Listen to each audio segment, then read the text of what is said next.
Kita awali dengan informasi pertama pemirsa, 100 jamaah calon haji asal Lahat diberangkatkan menggunakan 3 bus di halaman gedung kesenian Lahat.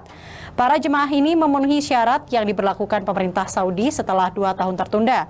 Salah satu syarat tambahan adalah pembatasan umur sampai 65 tahun, berdampak pada 76 calon jemaah haji lainnya harus tertunda. Pelepasan 100 calon jemaah haji asal Lahat ini dilakukan di halaman Gedung Kesenian Kabupaten Lahat Jumat pagi. Pelepasan ini dipenuhi keluarga dan pengantar jemaah. Setelah 2 tahun tertunda, akhirnya 100 jemaah asal Lahat ini bisa berangkat ke Tanah Suci. Para calon jemaah haji ini sudah diseleksi sesuai aturan yang diberlakukan pemerintah Saudi, mengingat hingga saat ini pandemi COVID-19 masih menyerang seluruh dunia.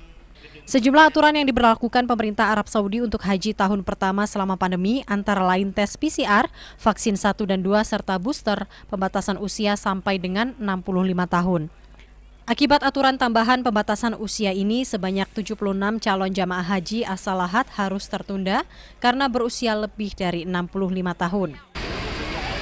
Untuk jamaah haji Kabupaten Lahat pada tahun ini ada 100 orang jemaah yang insya Allah kita akan berangkatkan pada pagi hari ini.